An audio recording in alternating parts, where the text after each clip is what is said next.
Ya, halo, assalamualaikum warahmatullahi wabarakatuh. Selamat uh, good day buat semuanya. Welcome back to this course, text reading for PAI, Pendidikan Agama Islam. Oke, buat materi kali ini, di chapter kali ini kita akan membahas 3 jenis teks. Yang pertama recount text, kemudian akan kita lanjutkan dengan anecdote, dan terakhir spoof text. Jadi apa itu yang tiga-tiganya ini? Yuk kita mulai dari recount text dulu. Recount text adalah teks baik itu berupa oral ataupun written atau tulisan atau yang diceritakan tentang kejadian-kejadian baik itu cerita, aksi ataupun aktivitas di masa lalu yang diceritakan sesuai dengan urutan kejadiannya. Jadi recount text itu adalah teks yang menceritakan kembali kejadian di masa lalu. Fungsinya apa? Fungsinya adalah untuk menceritakan kembali kejadian-kejadian di masa lalu secara berurutan untuk menghibur pembaca atau untuk memberikan informasi tentang apa sih yang terjadi dan bagaimana kejadiannya di masa lalu. Ini menurut si Gerard dan Wignell tahun 1995. Contoh recount text mungkin di diary. Jadi buat kalian yang sering menulis diary, blog juga termasuk, letter, biografi, travel report, police report, sama sport report, dan juga yang lain-lainnya. Itu contoh dari recount text. Sekali lagi, fungsi recount text adalah untuk menghibur pembaca atau pendengar atau untuk memberikan informasi tentang apa dan bagaimana kejadian di masa lalu terjadi. Bagaimana dengan generic structure-nya? Jadi di recount text sendiri ada memiliki 3 bagian. Yang pertama namanya orientation, yang kedua namanya event, kita jadikan di plural, dan yang ketiga namanya reorientation. Apa itu orientation? Orientation atau bagian pertama dari recount text itu adalah perkenalan yang biasanya ada di bagian awal paragraf nih. Biasanya di sana kita akan menjumpai background informasi tentang siapa yang ada di cerita, apa yang ada di cerita, di mana kejadiannya, kapan kejadiannya. Itu biasanya kita ceritakan di paragraf awal, yaitu paragraf orientation. Kemudian ada juga namanya events. Event berisi tentang apa yang terjadi di setiap urutan kejadian atau catatan peristiwa yang terjadi, biasanya diceritakan secara kronologis. Kronologis itu artinya adalah secara berurutan, jadi dia itu nggak jump ke event 2 langsung ke event 4 dan kemudian balik ke event 1 lagi, tidak. Jadi biasanya ada event 1, event 2, event 3. Dan yang terakhir ada namanya reorientation. Reorientation sendiri berisi komentar pribadi tentang peristiwa yang diceritakan atau apa yang terjadi pada akhirnya. Itu biasanya. Jadi sekali lagi, di recount text memiliki 3 bagian, yaitu orientation, events, dan reorientation. Dan untuk language features-nya sendiri, jadi biasa menggunakan personal participant seperti I, my, me, dan lain sebagainya. Oke. Teks ditulis dalam bentuk past tense tentu saja karena dia itu menceritakan kejadian yang lalu, jadi biasanya dalam bentuk past tense atau past tenses karena past itu banyak. Contohnya she smiled. Kalimat tersusun secara terstruktur dengan fokus informasi penting disampaikan di awal, kayak di orientation yang tadi. Kayak contoh di sini, the last trip has ever made was in 1909. They first entered apa gitu. Jadi awal-awal informasi penting itu biasanya di awal. Selanjutnya nouns ini kata benda, dan pronouns atau kata ganti benda yang tepat mengidentifikasikan orang, hewan, atau benda. Itu biasanya digunakan seperti contoh Mr. Lawrence, the postman, dan sebagainya. Language feature yang kelima, penggunaan kata conjunction kayak seperti when, but sebagai penghubung antara klausa. Biasanya untuk menghubungkan antara klausa di recount text kita menggunakan beberapa conjunction kayak when dan but. Itu untuk menghubungkan klausa. Sementara untuk menghubungkan urutan kejadian, biasa kita menggunakan kata hubung seperti first, then, finally, after that, dan sebagainya. Oke. Dan yang keenam, teks terkadang menggunakan kutipan langsung. Jadi seperti ini, dia mengatakan sudah jangan masuk ruangan itu maksudnya direct quotation ya, kutipan langsung biasanya harus ada tanda kutipnya. Seperti contoh di sini, we are off on an excursion tomorrow, said Mrs. Sheridan enthusiastically. Aduh, harusnya saya baca ini di awal-awal ya. Jadi dia mengatakan si Nyonya Sheridan ini dengan antusias mengatakan bahwa kita akan pergi untuk excursion itu kayak ini, Dharma Wisata besok gitu. Jadi ada tanda kutipnya. Selanjutnya nomor 7, ada kelompok kata benda yang lebih besar dan lebih kelompok kata yang lebih besar dan lebih kompleks untuk membangun deskripsi biasanya digunakan di sini. Jadi kayak contoh the long distance runner. Jadi dia nggak cuma bilang runner doang, dia nggak cuma bilang pelari aja. Jadi dia mendeskripsikannya dengan menggunakan menjadikan dia satu frase. Jadi the long distance runner. Selanjutnya nomor 8, action verbs. Ya, sering sekali kita akan sering menggunakan action verb di recontext. Contoh action verb itu kan ada banyak tuh, ada yang namanya linking verbs, ada namanya action verb, ada yang namanya auxiliary verb. Itu jadi di sini kebanyakan kita akan menggunakan action verbs atau kata kerja yang melakukan aksi, kayak contoh jump, crawled itu, atau slept, atau wrote, menulis dan sebagainya. Nomor 9, menggunakan kata-kata deskriptif untuk menambahkan detail berkaitan dengan siapa, apa, kapan, di mana, dan bagaimana, sama kayak di atas. Seperti contoh, last night in the Blue Crib restaurant, the irritated man angrily threw the broken plates off the stained table. Jadi di sini dia menggunakan deskriptif, kata-kata deskriptif atau deskriptif words. Contohnya di sini irritated man, terus angrily threw. Jadi mereka nggak cuman bilang melempar saja, tapi mereka deskripsikan lagi bagaimana cara mereka melempar, yaitu dengan marah gitu. Oke, biasanya di konteks seperti itu. Setelah itu ada adverbs dan adverb phrases terkait urutan kejadian yang mengindikasikan waktu dan tempat kejadian. Jadi kayak in 1927, on June 6, 1824 dan sebagainya. Jadi biasanya kita akan menggunakan adverb of time sama adverb of place di sini. Adverbs of time dan adverbs of place di sini. Yang terakhir, penggunaan beberapa kata teknikal kayak contoh the thorax. Jadi kita nggak bilang chest, tapi kita bilangnya the thorax, itu sama artinya kayak dada, atau abdomen atau perut atau belly. Kita biasa menggunakan pakai technical term atau istilah technical di sini, dan abstrak untuk menambahkan kesan real atau actual atau factual dari cerita kita.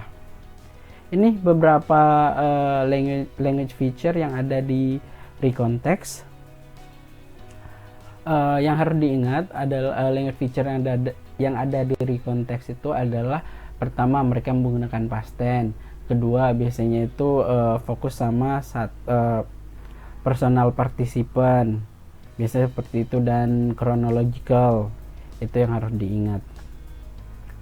Selanjutnya contohnya di sini recontext adalah QZ-A501, an AirAsia airplane went missing with 162 passengers and crew on 28 December 2014 after suffering cabin damage probably caused by the sudden change in air pressure.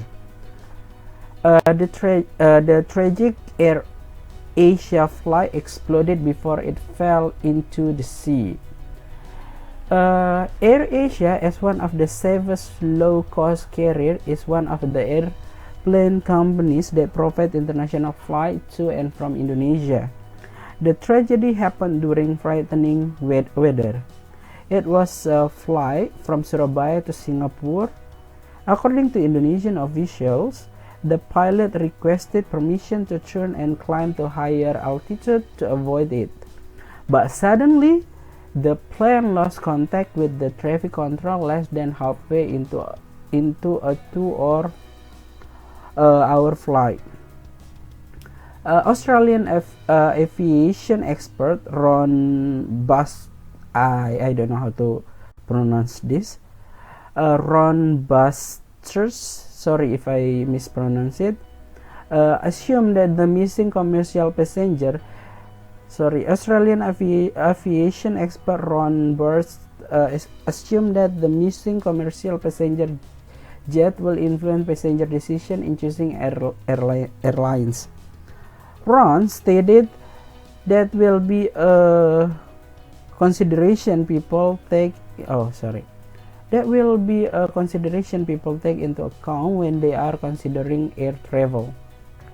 Jadi ini merupakan contoh recontext. Jadi ini kayak berita deh kayaknya.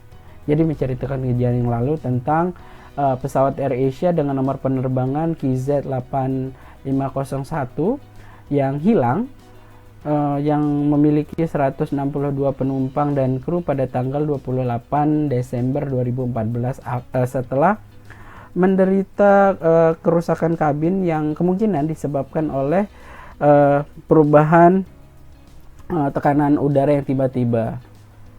Yang tragis atau the tragic AirAsia flight exploded before it fell into the sea. Jadi yang tragis adalah diduga AirAsia itu meledak sebelum si AirAsia ini terjun ke laut.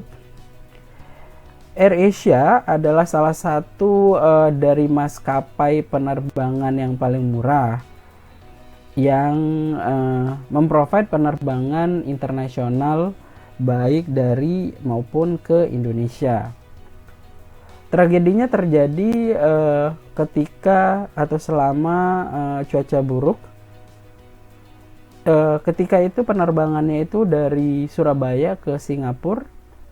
Jadi menurut Indonesian official, sang pilot meminta izin untuk membelok dan menaikkan ketinggian untuk menghindari cuaca buruk. Tapi tiba-tiba si pesawat kehilangan kontak dengan traffic controlnya ketika kurang dari setengah perjalanan. Jadi si ahli penerbangan berkewarganegaraan Australia, si Ron menyatakan berasumsi bahwa kehilangan jatuhnya pesawat ini akan sangat mempengaruhi keputusan calon penumpang untuk memilih provider penerbangan. Dia menambahkan bahwa ini akan menjadi pertimbangan untuk orang-orang untuk memilih atau menentukan air travel penerbangan mereka. Jadi ini merupakan salah satu contoh recontext. Sekali lagi, recontext itu menceritakan kejadian yang sudah lampau. Factual, oke? Factual, actual. Jadi ini kejadiannya yang benar-benar terjadi. Next, kita ke anekdot. Jadi kalau nanti kalian ada pertanyaan tentang recontext, bisa ditanyakan ketika di kelas atau nanti saya coba I will provide you a platform to discuss your question. Nanti di LMS mungkin saya taruh Q&A di situ, oke? Atau juga bisa di kelas. Selanjutnya kita akan membahas tentang anekdot text. Apa itu anekdot? Anekdot sebenarnya berasal dari kata anekdota yang artinya tidak dipublikasikan atau tidak diumumkan. Jadi sebenarnya istilah ini digunakan untuk cerita-cerita yang bersifat rahasia atau cerita-cerita yang pribadi gitu. Jadi kayak waktu kalian gibah terbilang, jangan kasih tahu siapa-siapa ya, kamu aja yang saya kasih tahu. Kayak gitu tadinya. Tapi kan kemudian mengalami nih pergeseran makna atau perluasan makna. Jadi sekarang pemahaman istilah anekdot itu bisa diartikan sebagai sebuah cerita lucu. Jadi anekdot teks adalah teks atau salah satu jenis teks berbahasa Inggris atau bahasa Inggris dari jenis narration text yang mana menceritakan kembali kejadian ganjil atau kejadian yang tidak biasa, baik fakta maupun imajinasi. Berbeda dengan recount text tadi itu ya. Recount text itu biasanya fakta. Tujuannya apa anekdot? Kalau tujuan recount text itu untuk menghibur dan memberikan informasi, tujuan anekdot sendiri adalah menceritakan kejadian pada masa lampau yang bertujuan untuk menghibur pembaca atau pendengar, dan cerita yang tidak lazim atau dapat membuat orang tertawa dengan menceritakan kembali kejadian ganjil atau kejadian yang tidak biasa yang ditunjukkan untuk menghibur pembaca. Jadi intinya adalah fungsi anekdot ini untuk menghibur si pembaca atau pendengar. Biasanya orang-orang yang pintar dalam anekdot teks, mereka akan jadi public speaker yang baik biasanya ya. Apa kalau strukturnya apa? Generic strukturnya apa? Kalau yang tadi itu ada 3, di sini ada 4 nih. Tapi sebenarnya optional 1. Jadi 4 yang wajib, 1 optional. Apa saja yang wajib? Yang pertama, abstrak. Abstrak itu apa?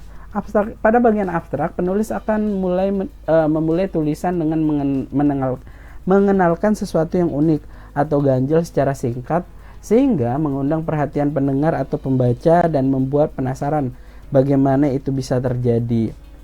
Biasanya, walaupun tidak mutlak ya, penulis atau pencerita akan memulai dengan mengajukan sebuah pertanyaan yang bersifat retorik biasanya. Dan inilah abstrak itu di situ. Kemudian orientation itu apa? Orientation itu sama kayak yang di awal-awal. Jadi setelah membuat pendengar atau pembaca penasaran dengan pertanyaan yang tadi muncul yang di sini, jadi ini tuh kayak istilahnya kalau di dunia penulisan itu hook kita istilahnya. Sementara di orientation, setelah kalian kasih hooknya supaya orang-orang penasaran, baru kalian ceritakan. Kemudian penulis akan mulai memperkenalkan setting tempat, pelaku, waktu dari sebuah cerita. Bagian ini sama fungsinya kayak yang tadi. Sama juga fungsinya ketika pas kita membahas narration atau narrative text. Itu 2 bagian pertama. Bagian selanjutnya adalah krisis namanya, crisis. Setelah pada bagian abstrak penulis menceritakan hal unik secara singkat, pada bagian inilah kemudian si penulis mempertegas keunikan dan atau keganjilan yang terjadi, sehingga grafik curiosity atau kepenasaran si pembaca atau pendengar mengalami peningkatan.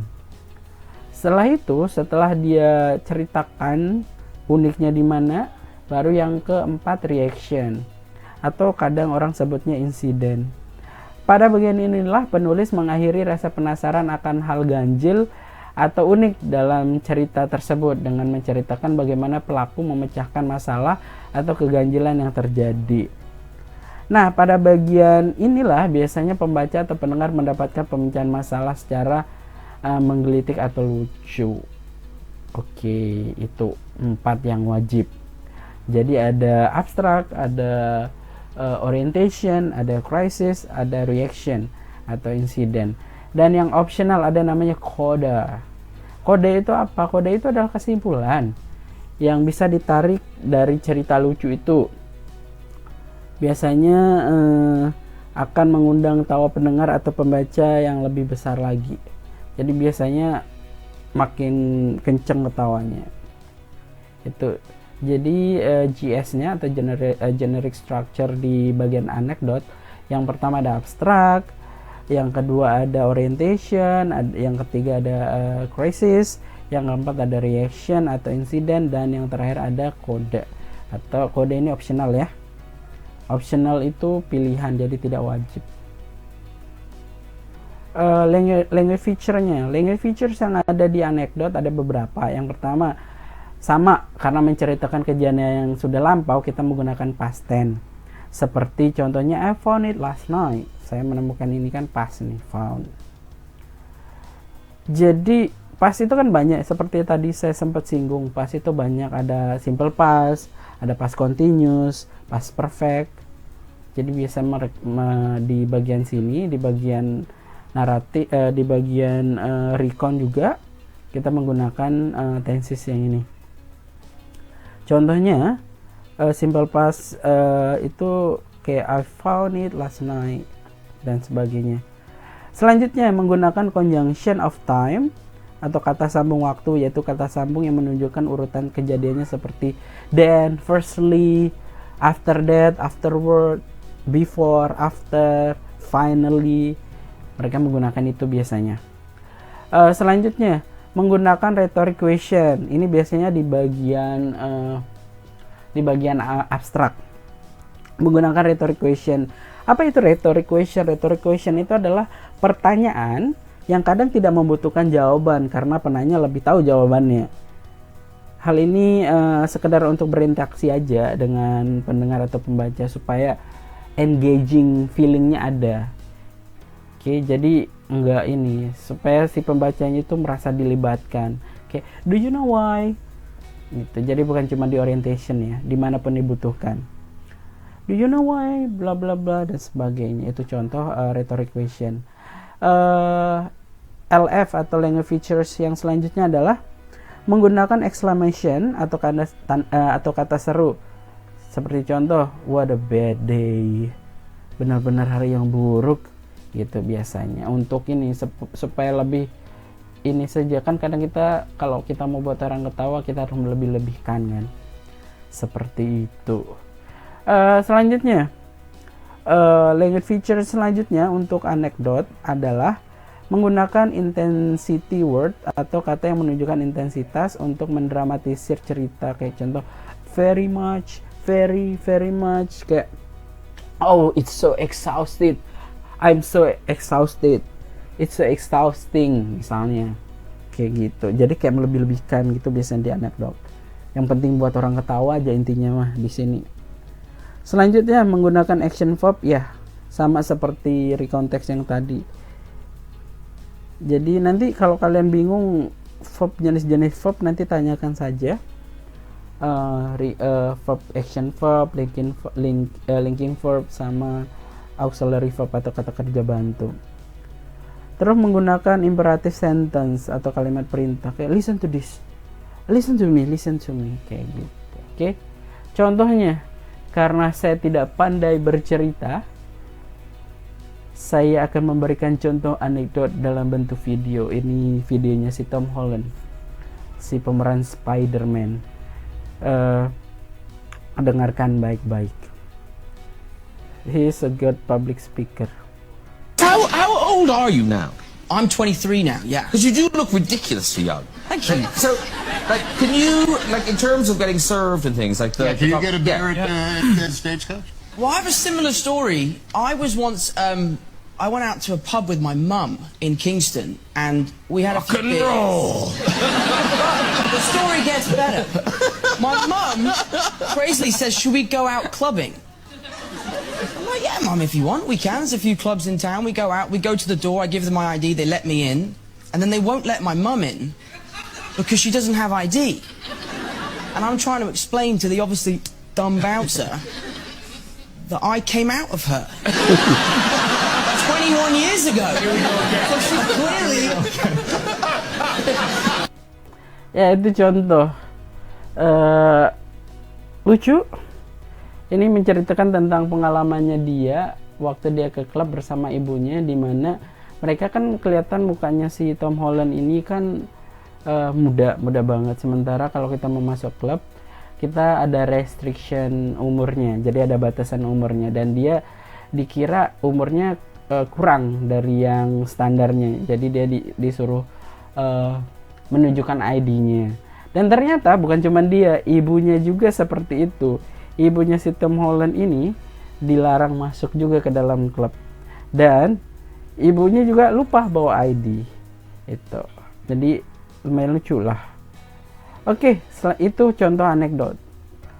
Apakah ada pertanyaan? Seperti biasa, nanti tanyakan di kelas atau kita bisa diskusi nanti di kelas. Dan kemudian kalau misalnya malu di kelas, nanti ada Di LMS juga bisa ditanyakan.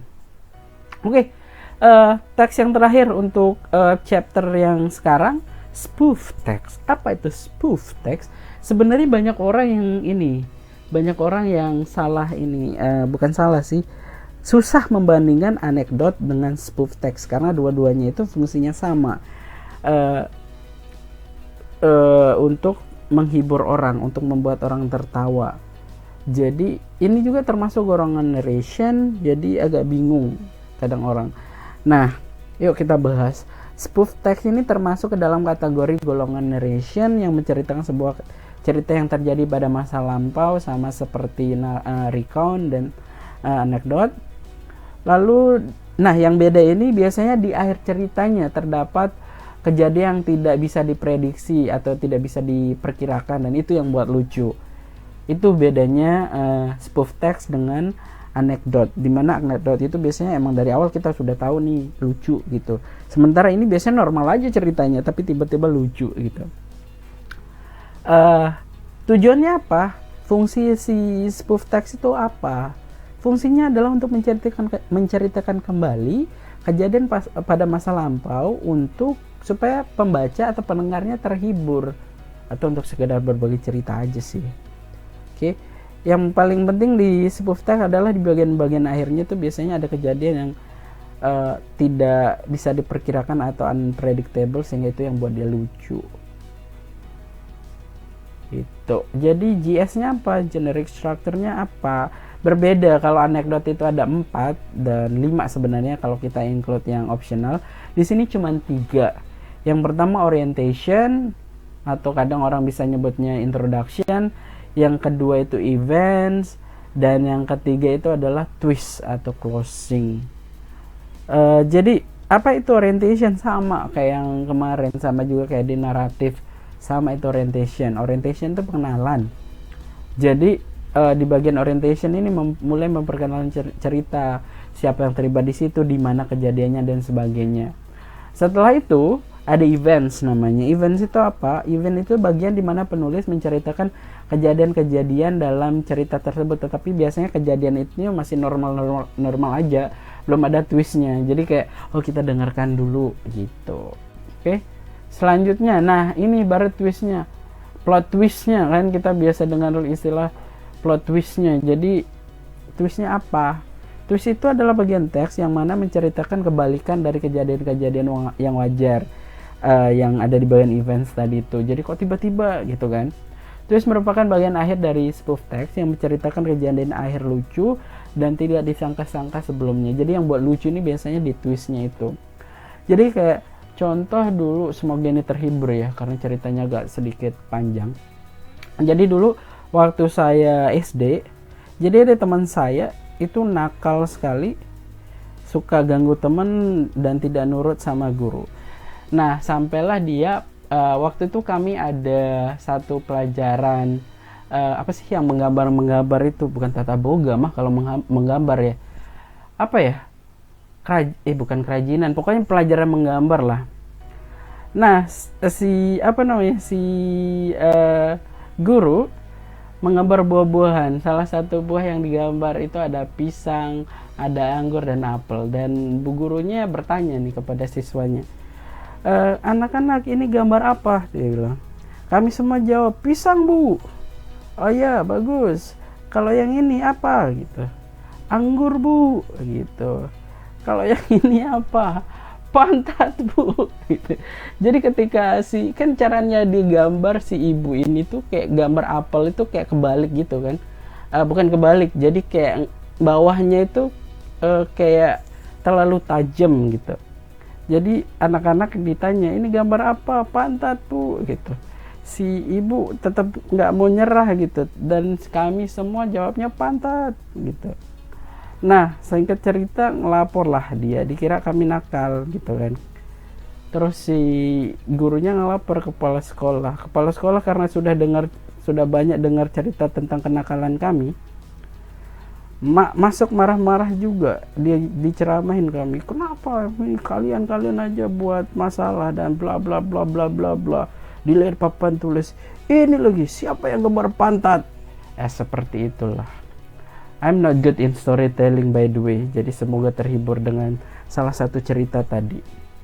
Jadi itu termasuk salah satu si spoof ya, karena di bagian akhirnya itu ada plot twistnya. Selanjutnya language feature-nya apa? Language feature-nya ada beberapa language feature pada kok anekdot spoof. Sebenarnya ini sama juga, mirip juga dengan yang ada di recon dan yang ada di anekdot. Jadi menggunakan past tense, menggunakan action verb, ada juga kayak kutipan langsung, kayak yang tadi itu dibilang, dia mengatakan, shh, sudah, jangan masuki ruangan itu, kayak gitu, ada tanda kutipnya ya. Menggunakan adverb of time, adverb of place, dan sebagainya. Menceritakan kejadian yang dialami seseorang, I wish he did, atau etc. Dan ini penting, dia diceritakan secara berurutan, chronologically. Okay? What happened to me tonight? Oke, contohnya yuk kita contoh di sini. Kita pakai Tom Holland lagi ya. Jadi di sini ada contoh dia sedang diwawancara. Was with Robert Downey Jr. in Civil War. So what was it like meeting Robert Downey Jr. for the first time? So I was in Atlanta for my first screen test. They told us 25 minutes before that Robert was going to come along and do the audition. Literally on cue, a helicopter like flew down and Robert got out and came for his audition. And I was like, one day. Yeah, I was gonna say. One day. But yeah, so I go into this room to do the audition and I see Robert Downey Jr. I go up to him, I shake his hand, nice to meet you, and I'm starting to panic, right? I'm like, oh my God, it's Robert Downey Jr. And I'm looking him in the face, sort of going, there's something different about you in person. Do they do something to your face on camera? Like, you don't look the same. And then Robert then walked in. And I realized I've been talking to his stunt double the whole time. So I got my like nervous, jittery stuff out of the way with Glenn and then met Robert afterwards. Oh my God. Oke, ini contohnya ya. Jadi kejadiannya itu pas dia syuting apa gitu, Spider-Man sepertinya. Jadi waktu itu dia ketemu, dia udah nervous aja nih, udah bakal ketemu sama Robert Downey Jr. Jadi sebentar ada yang telepon. Oke, jadi tuh kan gara-gara ada yang telepon, jadi nggak konsentrasi. Oke, jadi sebentar saya balas WA sebentar ya. Ngencop dulu.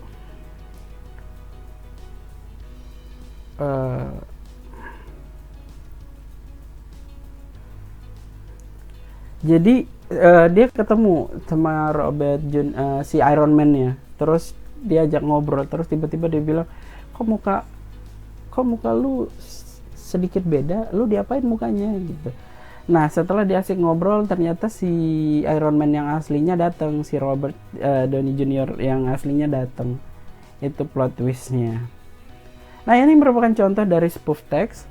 Jadi kalau kalian ada pertanyaan, sekali lagi nanti bisa tanyakan di kelas.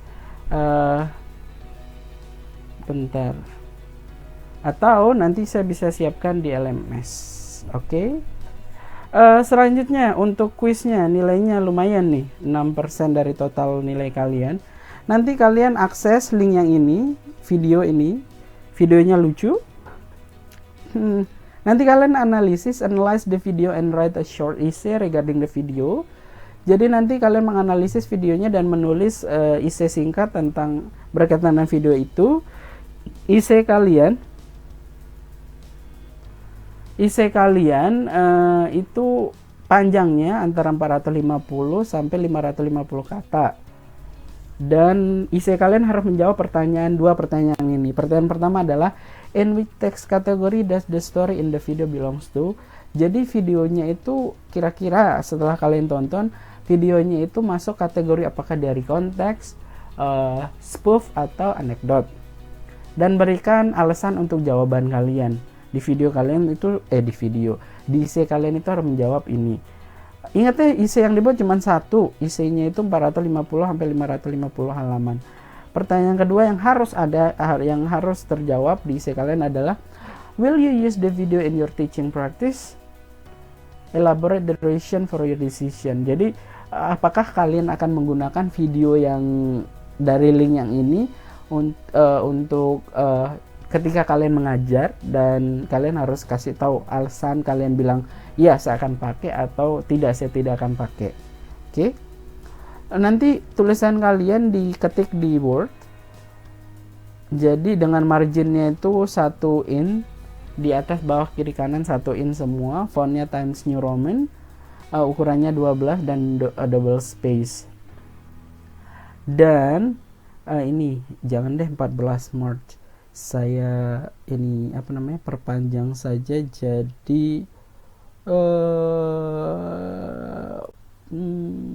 bagaimana kalau 17. Oke, jadi kumpulkan sebelum tanggal 17 Maret jam 11.59 PM. Oke, itu saja buat materi kita sekarang. Sampai ketemu di kelas.